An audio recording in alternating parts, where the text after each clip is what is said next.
Bom dia, quinto ano. Hoje é quarta-feira. Hoje é dia 8/9/2021. Estamos de volta depois do feriado, do dia 7 de setembro.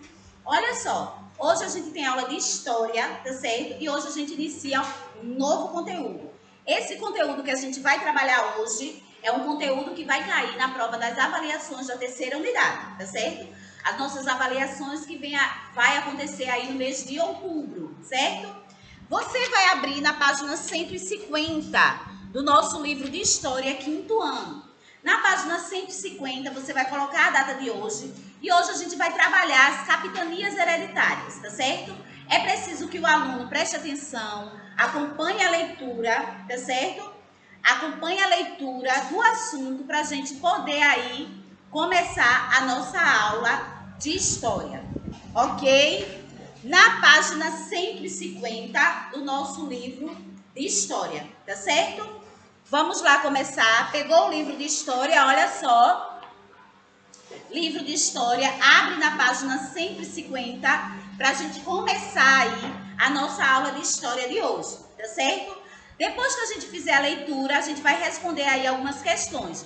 Lembrando que esse conteúdo da capitanias hereditárias é um conteúdo que vai cair na prova. Se você quiser botar já em cima o nome prova, você já pode colocar, tá certo? Vamos lá iniciar mais uma aula. Capitanias hereditárias. Como já dito, nos primeiros anos, depois da chegada dos portugueses ao Brasil, eles não se interessavam pela terra, pois sua preocupação estava voltada para os grandes lucros proporcionados pelo comércio oriental. Assim, somente duas expedições foram enviadas ao Brasil, uma em 1500 e outra em 1503. Essas expedições não deram boa impressão a Portugal, uma vez que, por muitos anos, a terra ficou no esquecimento. As riquezas do Oriente, porém, começaram a escassear. Portugal precisava de outras fontes de riqueza e voltou os olhos para o Brasil.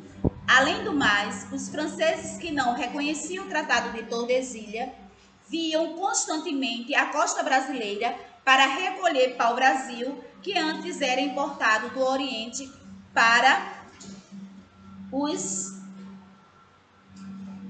que era importado do Oriente pelos europeus. Página 151. Portugal enviou ao Brasil uma expedição comandada por Cristóvão Jacques, com o objetivo de expulsar os franceses. O que é que tia Fabiana quer que vocês façam aí? Nesse início de frase, onde diz o seguinte: Portugal enviou ao Brasil uma expedição comandada por Cristóvão Jacques. Você vai grifar aí essa frase até... Olha só. Portugal enviou ao Brasil uma expedição comandada por Cristóvão Jacques com o objetivo de expulsar os franceses. E estes tiveram alguns navios afundados. Você vai grifar até onde tem a palavra afundados. Desde o início da frase até a palavra afundado. Mas não se intimidaram e prosseguiram contrabandeando o pau-brasil. Tornou-se evidente ao rei de Portugal que o remédio seria colonizar a nova terra. E assim, Martim Afonso de Souza embarcou para o Brasil em 1530. E foi aí Martim Afonso de Souza que criou em 1532 a Vila de São Vicente, que foi a primeira vila, não é isso? Mais uma vez você vai grifar, onde diz assim, em 1530... Perdão, gente, desculpa. Não tem o nome Martim Afonso de Souza? Você vai grifar Martim Afonso de Souza...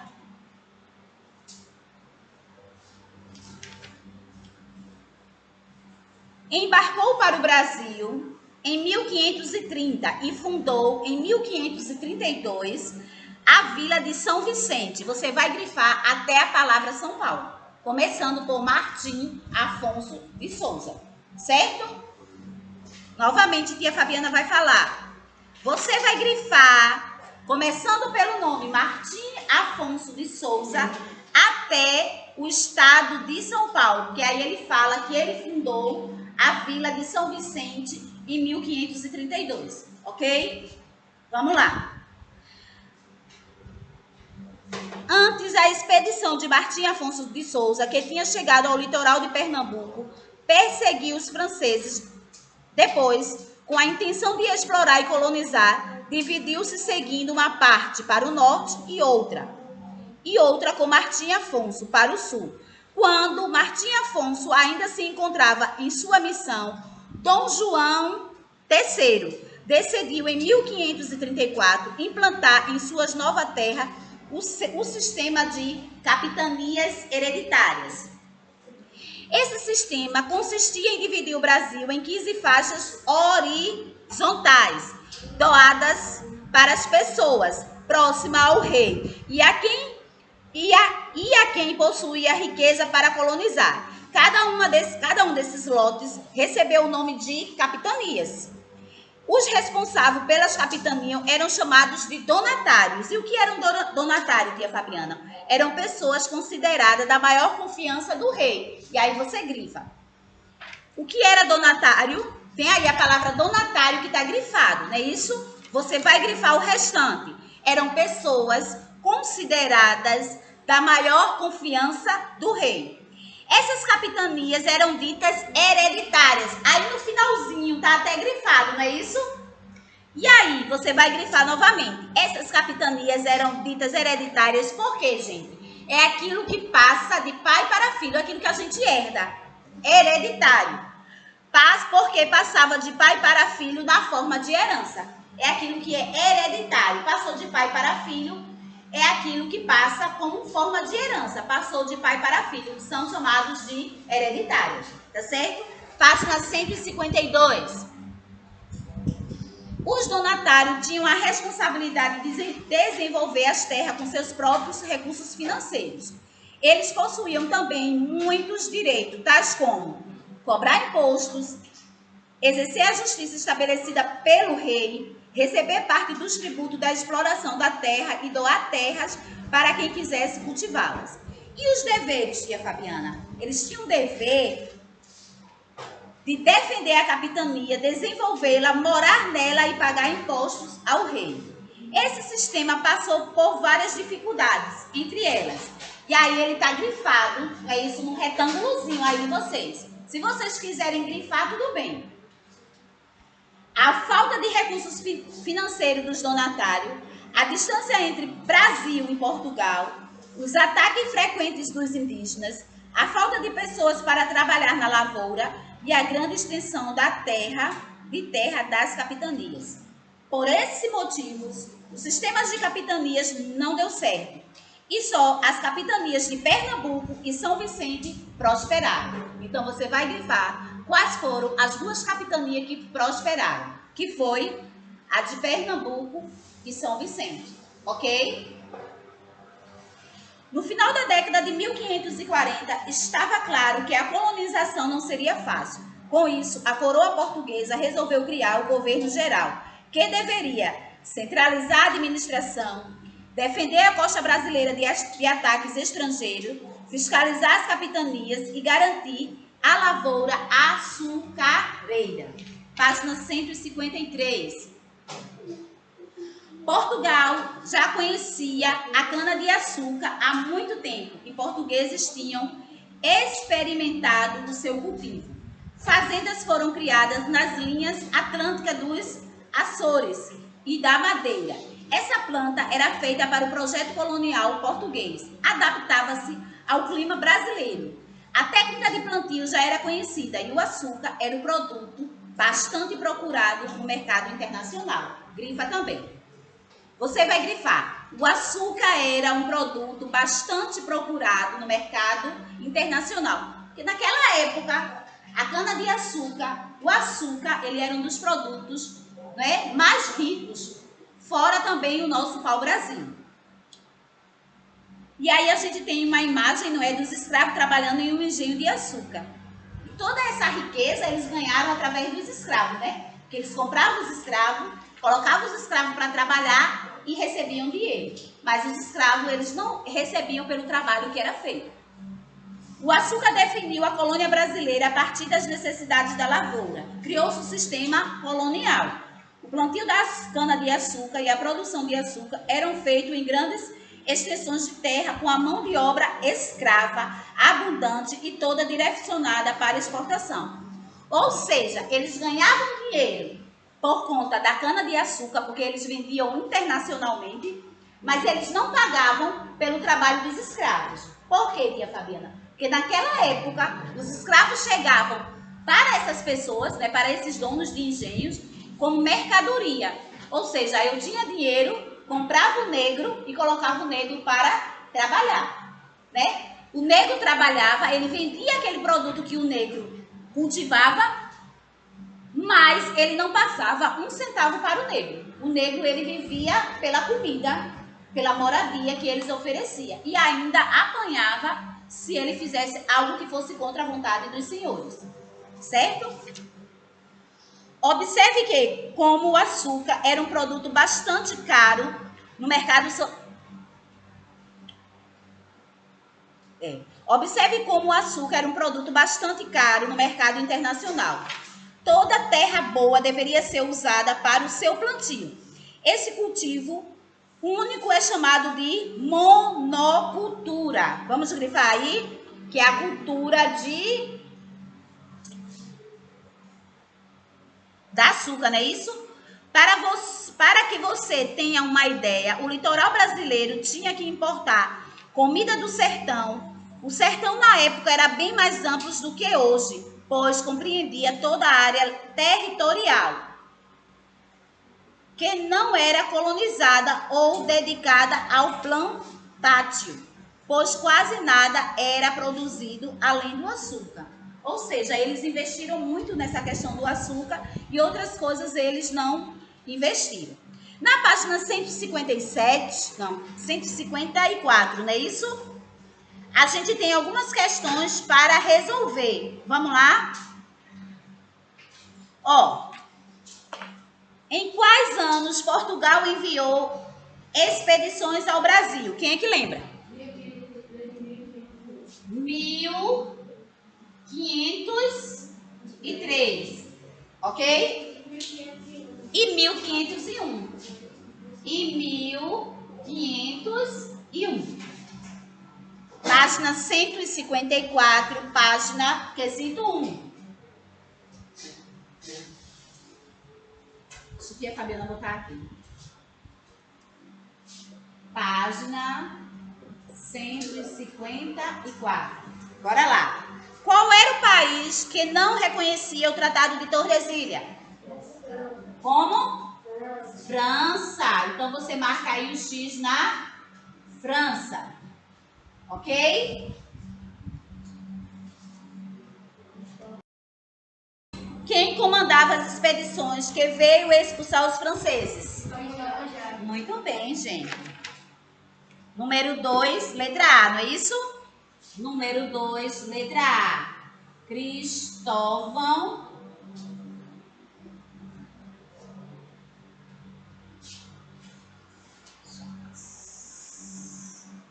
Letra B. O que aconteceu? Vamos lá. Ele afundou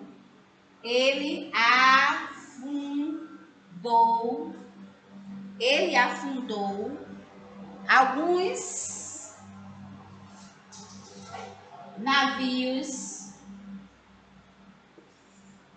navios franceses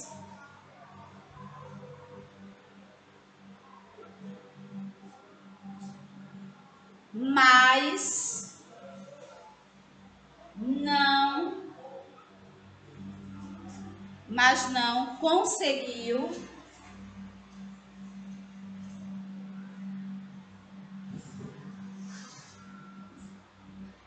intimidá-los.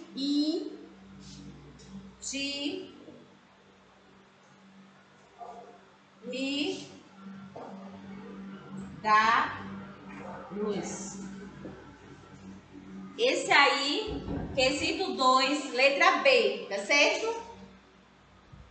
E a Fabiana sai um pouquinho da frente, para que vocês possam aí.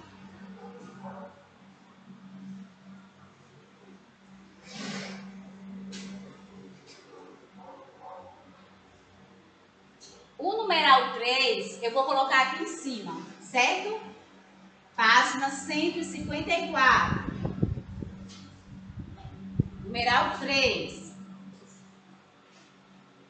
Escreva dos direitos dos donatários. Eles tinham que cobrar impostos, não é isso? Cobrar impostos. E ele tinha que exercer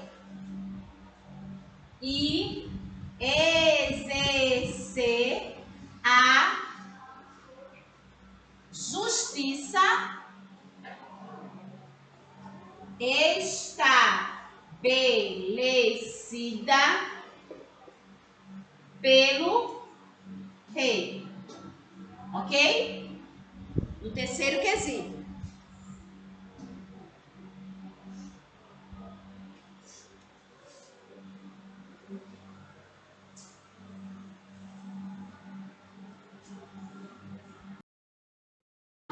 Escreva dos deveres dos donatários. Defender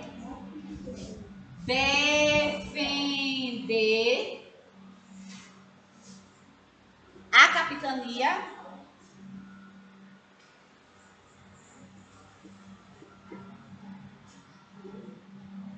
e desenvolvê-la.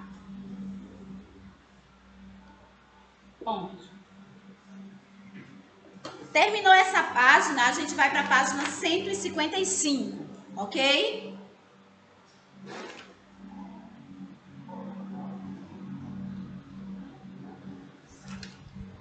Página 155.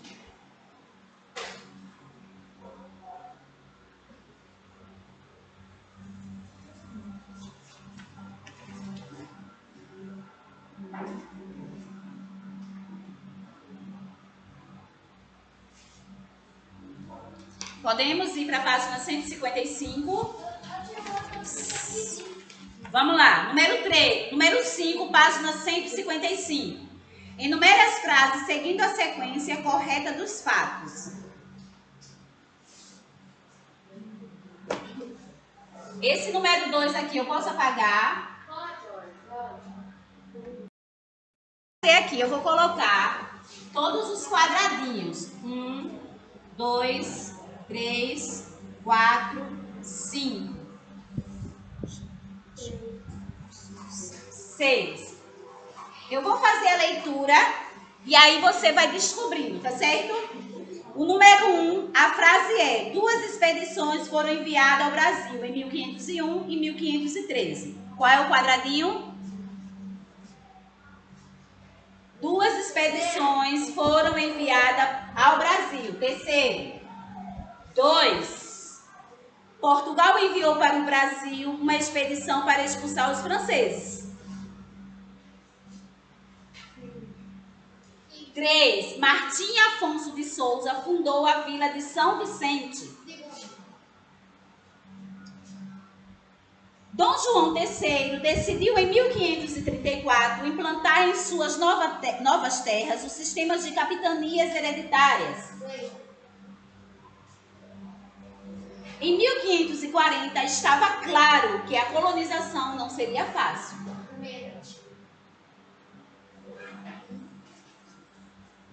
Falta só mais um, né? A coroa portuguesa resolveu criar o governo geral. Ok?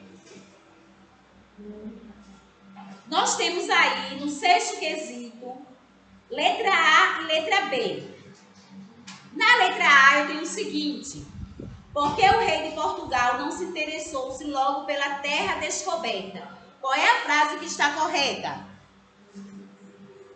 A última frase. Sexto quesito, a gente tem 3 frases. A que está correta é a última, essa frase aqui, ó, nos 3 pontinhos. A frase correta é: porque estava preocupado com os grandes lucros proporcionados pelo comércio de especiarias com as Índias. Letra B. que o rei de Portugal decidiu implantar em 1534? Como? Qual é a frase? O sistema de capitanias hereditárias. O sistema de capitania hereditária. O sistema de capitanias hereditárias. Essa é a frase que está correta, certo? Aqui é letra A do sexto e aqui é letra B. Para casa, vocês vão pesquisar em livros ou internet e escrever no mapa o nome das capitanias hereditárias. São 15, certo? E aí na página 156 tem uma pesquisa que tem que ser feita. É casa. Vai para casa tanto para quem está aqui na sala de aula como para quem está em casa assistindo, certo? Na próxima aula, a Fabiana coloca aí o nome dessas capitanias, tá certo? Você pesquisa para a gente poder fazer. Olha só, nossa aula de história termina agora, tá certo? Amanhã é quinta-feira, amanhã a gente tem matemática e aí a gente se encontra novamente. Não esquece de colocar a página 156 para casa. Não esquece também de mandar foto das atividades, ok? Beijo para todo mundo e até amanhã.